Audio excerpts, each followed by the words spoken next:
Welcome back to The World Over. That was the Fraternity with a selection of their new major label debut, Requiem, from De Montfort Music and Sony Classical. For centuries, Gregorian chant has been used in the liturgy of the church, really for every occasion. This new recording by the Fraternity, actually they're the Priestly Fraternity of St. Peter, is climbing up the record charts, and here to discuss Requiem is the North American Superior of the Fraternity, Father Gerard Saguto, and next to him, the musical director of Requiem, Father Zachary Akers. Fathers, thank you both for being here. Now, I want to start with the title and the approach here. Of all the Gregorian chant, of all the great repository in the church that you could capture on CD, why a Requiem? Well, a couple of reasons. Practically, first of all, is that the Requiem Mass is something so well known to us as priests that it was easy to put together. So it was easy to get the priests together to sing this, and that's what we did. But on a wider, more spiritual basis, is that death is something common to us all. We wanted to touch on that spiritual reality, to reach out to a wider audience about the reality that this life is supposed to be a means to an end. So we decided to use this text and these chants because it was trying to reach out for the very reality that we all share as human beings. Divorced from the Requiem Mass, when you hear it, it's actually uplifting and transcendent. It's not very dour and sad, but I have to say, when I was listening, knowing what it was and remembering certain phrases, it did make me think, is this a Requiem for our age? Is that what this is, Father? Well, you do hear the two different sounds on this album.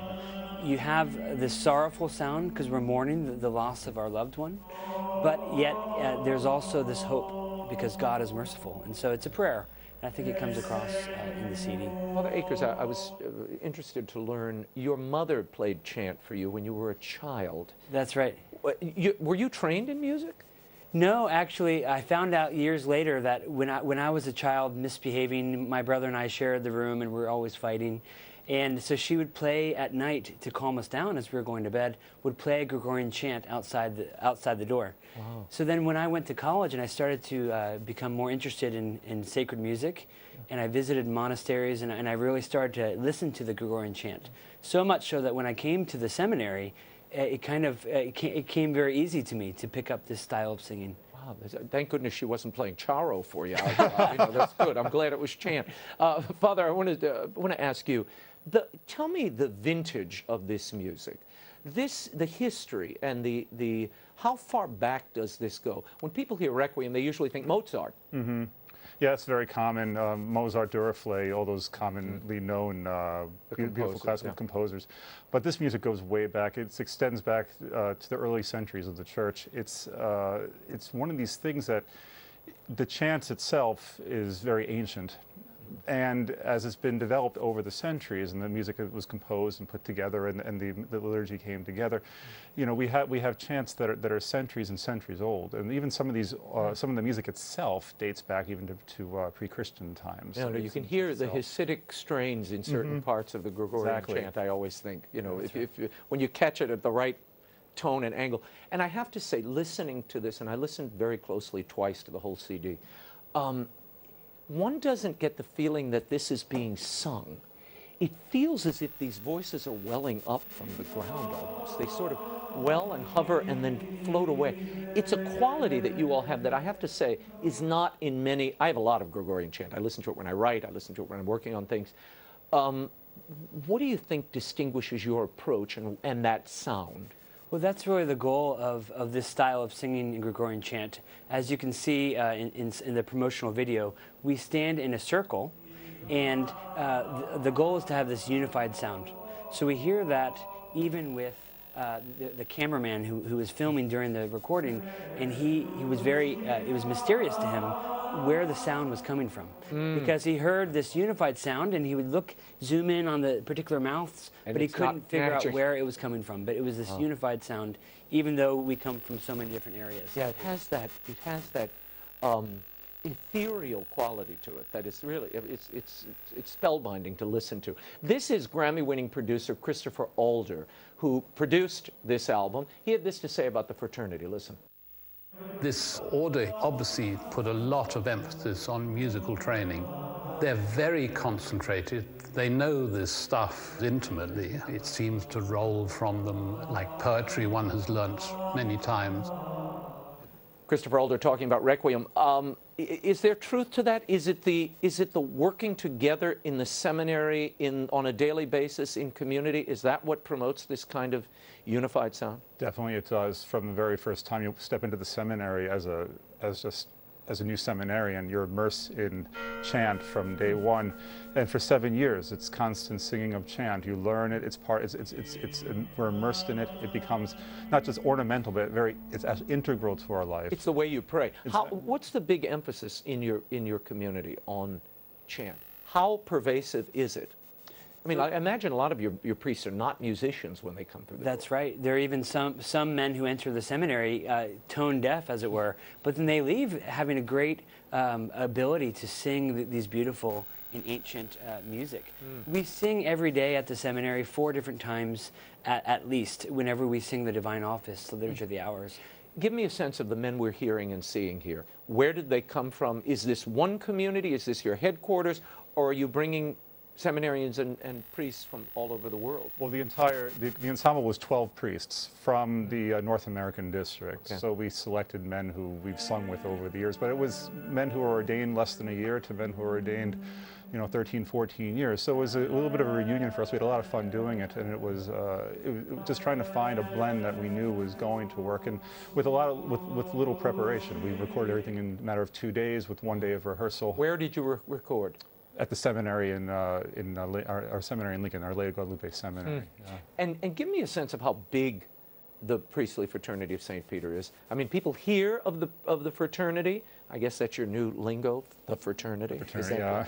But I know it as the priestly fraternity of St. Peter. That's right. How large is it? How many nations does it encompass? Right. So when we were founded in 1988, with just 12 members, founded by Pope St. John Paul II and Cardinal Ratzinger. And now, just 28 years later, we have 450 members from over 30 different countries throughout the world.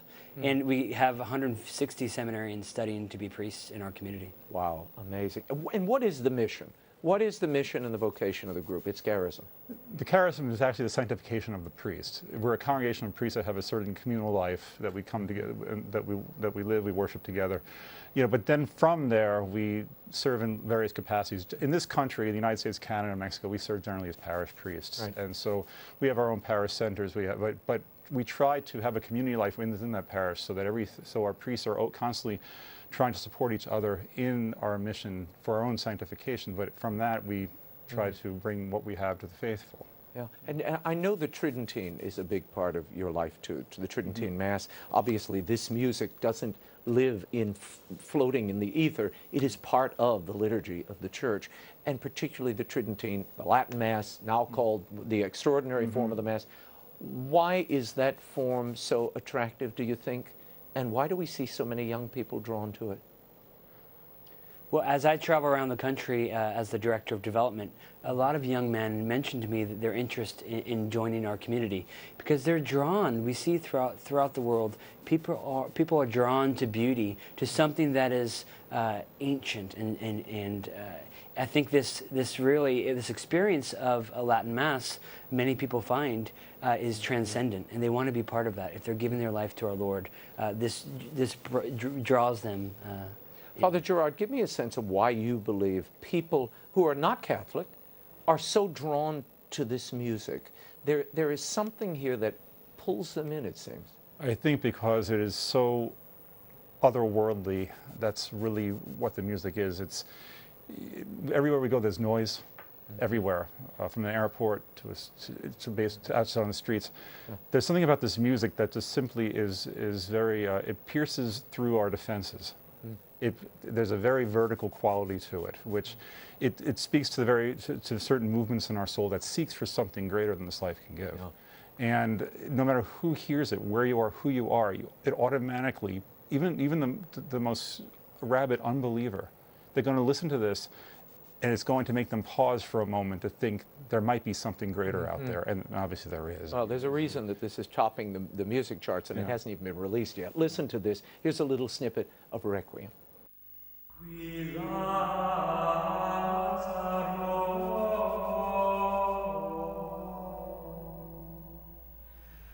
That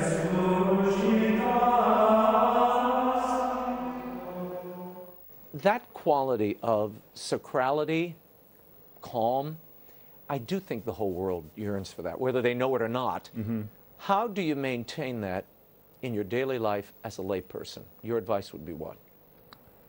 Have at least 15 minutes a day where you learn to pray and meditate. 15, if you take 5 minutes a day for some spiritual reading and give God 10 minutes of actual one-to-one prayer and revisit that moment of prayer throughout the day, even if it's just for a minute, look at a crucifix, look at a statue. Come back to that moment and you'll find yourself always being grounded or centered throughout your day upon the most important things. So you try to put everything you do at the very heart, at the very service of God.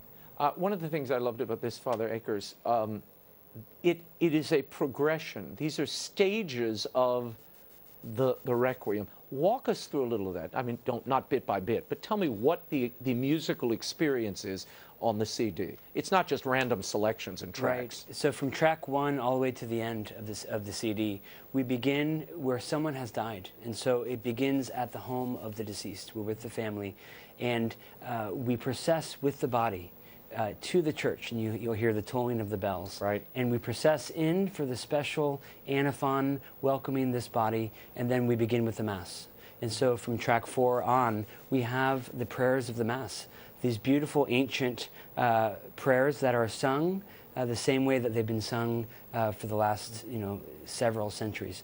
And then we go through the prayers of the Mass until the very end, where there's the blessing of the body, and then back processing out with the body to the cemetery. Father Gerard, your hope for people listening, for the first time perhaps, to chant and to your community? I hope they see, first of all, for Catholics, that they understand there is a greater, there's a depth to our worship, there's a depth to a Catholic life. This is the music of the Church. I want them to be able to hear this and have that touch their soul. For a wider community, for non-Catholics, for those who are secular, to hear this and say, what about the Catholic Church? What about God? What about this life? To make them start asking questions. Christ says, go out and sow seeds. Hopefully it's going to sow seeds and we'll find some fertile soil for it to land on and sprout something that will pay back 30-fold or 100-fold. Father Zachary Akers, before I let you go, the most surprising thing that you've encountered since you've been talking about this, traveling around, I know you're talking to everybody about this project. That's right. How has Requiem resonated with people? Well, people are amazed at the sense of peace that they hear in this singing.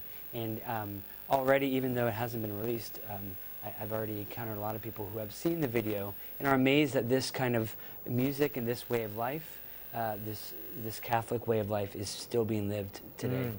Beautiful. Father Saguto, Father Akers, thank you so much for being here. Thanks for having me. Requiem by the Fraternity from De Montfort Music and Sony Classical is available Friday, May 12th, wherever music is sold, online at Amazon, iTunes, and DeMontfortmusic.com. You can also find the video we were talking about there. It's worth looking at. When we return, it's been 100 years since the Marian apparitions at Fatima. How